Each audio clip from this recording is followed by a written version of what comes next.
बच्चों, R K coaching institute शहादतपुरा Mau के YouTube channel में आपका स्वागत है। यूपी बोर्ड के बच्चे हिंदी मीडियम में पढ़ते हैं और उनके लिए कोई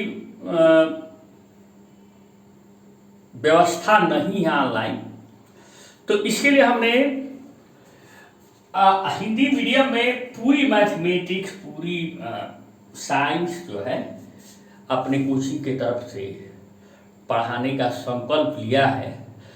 उसी कड़ी में ये पहला लेक्चर हम गणित का त्रिकोणमिति का परिचय आप देखेंगे तो अध्याय 8 में है।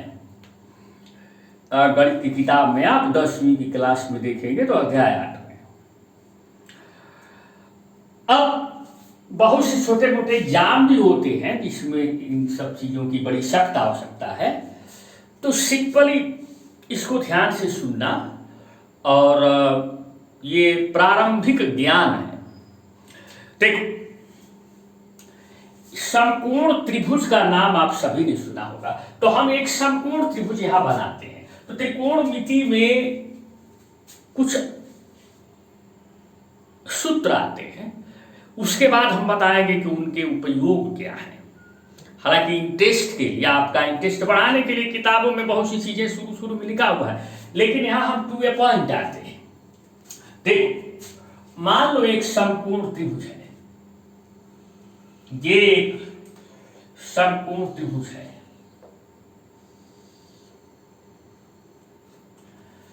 अब इसके शीर्षों का नाम रखो। जैसे यहां पे एक शीर्ष है तो इसका नाम कैपिटल ए, यहां पे शीर्ष है जो 90 अंश का कोण बन रहा है, इसका नाम कैपिटल बी, और एक जो तीसरा शीर्ष बचता है उसका नाम कैपिटल सी। हालांकि आप जो चाहो वो नाम रख सकते हो। अब कोणों का नाम रखना है, तो कोणों का नाम रखते समय अब या तो हम इसका कोई अलग से नाम रखें, या फिर बेटर ये होगा कि जो शीर्ष का नाम है वही इसका नाम भी रखते हैं, कोण ए। अब कोण ए हमने इसका नाम रखा, तो कोण ए के सामने, ठीक सामने जो भुजा है समकोण त्रिभुज में, खासकर इसको हम इस कोण ए का लंब कहते हैं। क्या कहते हैं? कोण ए का लंब। और कर्ण, जो सबसे बड़ी भुजा होती है, उसको हम कर्ण कहते हैं। अंग्रेजी में हाइपोटेन्यूस कहते हैं। तो कर्ण,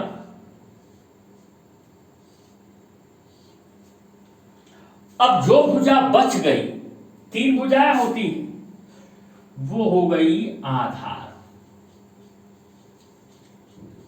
लेकिन याद रखना, ये कोण ए का आधार है। अब आप कहोगे कि यहां कोण ए कहना क्यों जरूरी है? देखो, अगर मान लो हम यहां कोण सी पर विचार करते, इस शीर्ष का नाम सी है तो इस कोण का नाम भी हम सी रखते हैं, कैपिटल सी। तो अब कोण सी के लिए लंब कौन होगा? तो कोण सी के सामने, ठीक सामने ये भुजा पड़ रही है, तो जो कोण ए के लिए आधार है वो कोण सी के लिए क्या हो जाएगा? लंब हो जाएगा। एक तो कर्ण दोनों परिस्थितियों में है, और जब ये लंब हो गया तो ये आधार हो गया। तो कोण सी के सामने की भुजा समकोण त्रिभुज में लंब होगी, और कर्ण को छोड़कर जो दूसरी भुजा होगी वो आधार होगी। इसीलिए हम कोण ए या कोण सी का लंब या कोण ए या कोण सी का आधार कहना हमारे लिए जरूरी है। चलो हम कोण ए पर विचार करते हैं।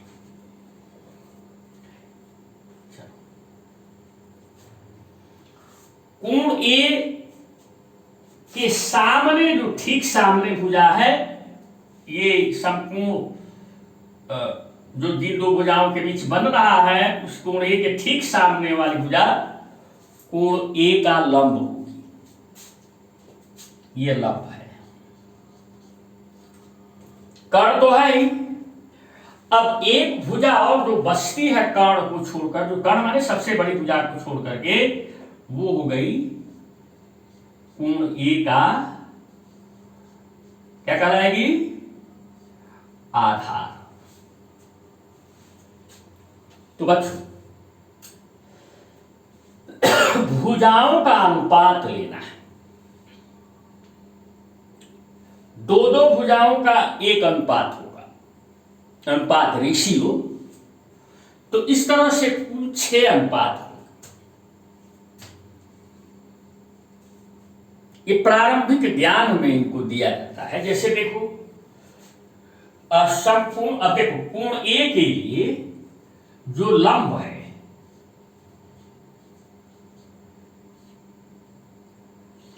और कर्ण है, तो लंब और कर्ण का जो अनुपात हो रहा है, इस अनुपात का नाम रखा गया है साइन। SIN, साइन ए। ये अनुपात का नाम है। कोण ए के लंब और समकोण त्रिभुज के कर्ण के अनुपात का नाम है साइन ए। यहां साइन और ए अलग अलग नहीं है। देखना हिला तो नहीं है। अब इसके बाद ये पहला एक अनुपात। अब कोण ए का आधार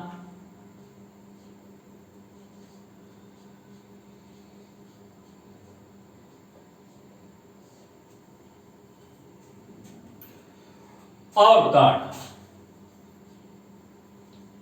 कर्ण,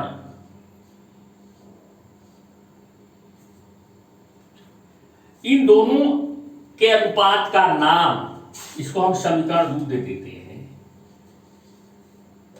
देखो बच्चों, इसका नाम है कोण ए का काश, यानी काश ए, ऐसे कहते हैं COS A, कॉस ए। अब एक और अनुपात आता है, कोण ए का लंब और कोण ए का आधार। तो लंब बटे आधार। इस अनुपात का नाम है बच्चों tan A, TAN, tan A। यहां tan और ये अलग अलग नहीं है, यह अनुपात का नाम है। उसके बाद कोण ए के आधार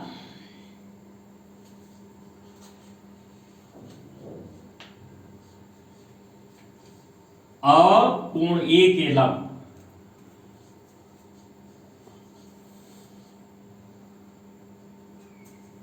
ये जो अनुपात हो रहा है इसको हम कहते हैं काट ए, COT, काट ए। इस अनुपात का नाम है।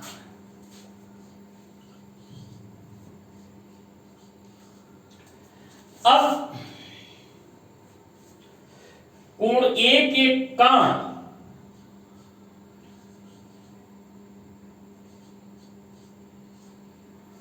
और आधार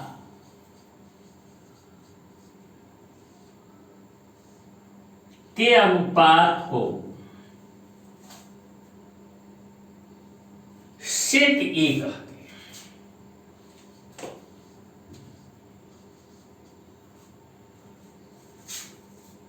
SEC, सेक ए। अब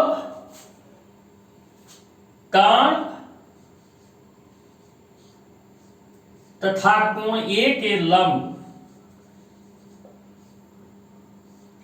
के अनुपात के नाम को हम कोसेक ए करते हैं। यही 6 अनुपात है, sign A, cos A, tan A, काट ए, सेक ए और कोसेक ए। तो ये चूंकि 3 भुजाएं हैं तो 2-2 भुजाओं का अनुपात तो लोगे तो 6 होंगे। अब बच्चों थोड़ा सा ध्यान से देखो, ये पहला वाला जो अनुपात है और अंतिम जो हम यहां पर लिखे हुए हैं, ये देखो छठा,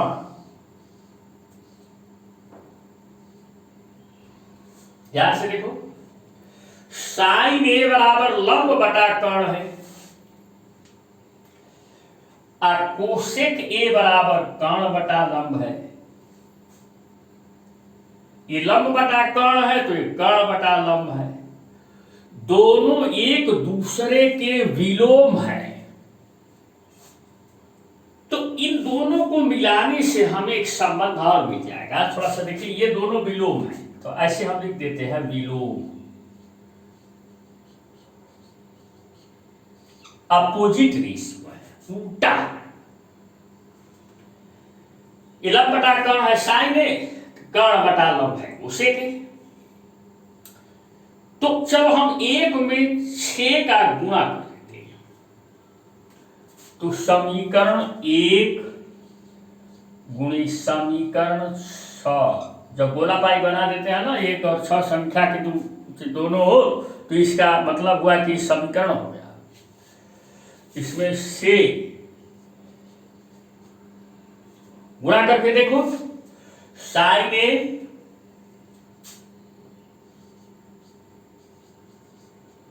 गुणे डाक कर दे रहे हैं, आई कोसेक ए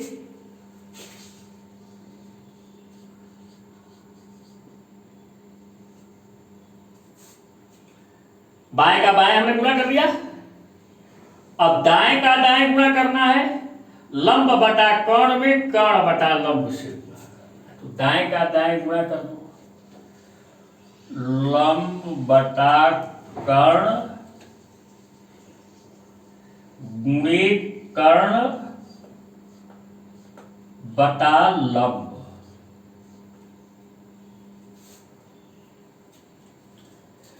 तो लंब से लंब कट जाएगा, कर्ण से कर्ण कट जाएगा, तो क्या मिला है, साइन ए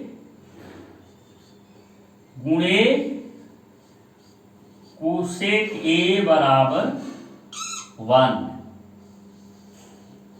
यह एक संबंध हमें मिला। जब कोसेक ए निकालना होगा तो 1 बटा साइन ए हो जाएगा, और जब साइन ए निकालना होगा तो 1 बटा कोसेक ए हो जाएगा। इसी तरह से बच्चों थोड़ा और देखो तो कौन कौन किसका विलोम है। ये देखो देखो देखो देखो, 2 का विलोम 5 है, माने ऊपर से एक सीढ़ी एक पद एक को नीचे आओ, 2 का विलोम थोड़ा सा 5 यहां देखो, अब 5 का विलोम 2 है,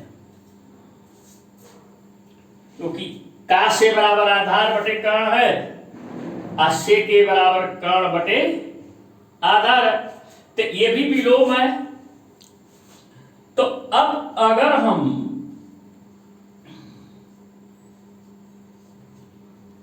इन दोनों का भी अगर गुणा करेंगे तो क्या आएगा, जैसे एक बार कर चुके हो उसी तरह से करके देख लो, का से गुणे से के बराबर भी क्या होगा 1, तो का से गुणे से के बराबर भी हो गया, क्या हो गया बच्चों 1। बड़ी आसानी से अब फिर ध्यान से देखो, 3 और 4 को देखो, टैन ए लंब बटे आधार है और काट ए आधार बटे लंब है, तो इस हिसाब से तुम देखोगे तो ये देखो, ये भी दोनों एक दूसरे के विलोम हैं। विलोम।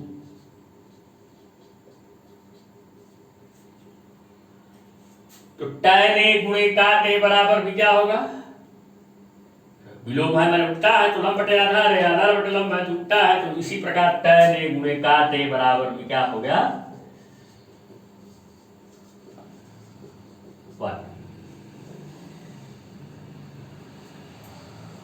ये 9।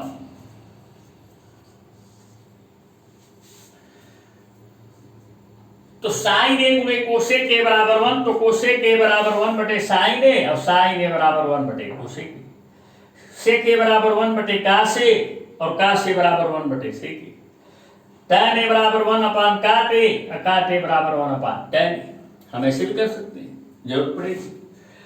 अब इसको याद करने में कुछ बच्चों को परेशानी होती है। अरे याद क्या करना है, इतना सवाल लगाना पड़ेगा कि अपने से याद हो जाएगा। वैसे कुछ लोग जुगाड़ बनाते हैं, लाल बटा कक्का पता नहीं क्या क्या करते हैं, तो जुगाड़ उगाड़ के चक्कर में सीधे लाल ऐसे जुगाड़ बनाते हैं, लाल बटा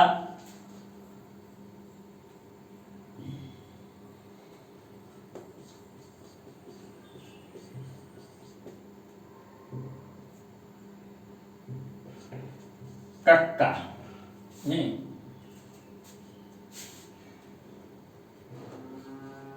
ऐसे। तो पहला साइन कास टैन काट सेक कोसेक यही अनुक्रम है। तो लंब बटा कर्ण, यह माने लंब, के माने कर्ण, तो साइन हो गया। फिर आधार बटा कर्ण, के माने आधार, के माने कर्ण, कास हो गया। अब फिर लंब बटे आधार, यह माने लंब, ये माने आधार, लंब बटे आधार, क्या हो गया? टैन हो गया।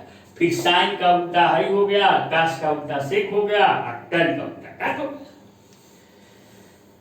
तो बच्चों अगले लेक्चर में हम इसके अगले पार्ट पर चर्चा करेंगे। बहुत बहुत धन्यवाद।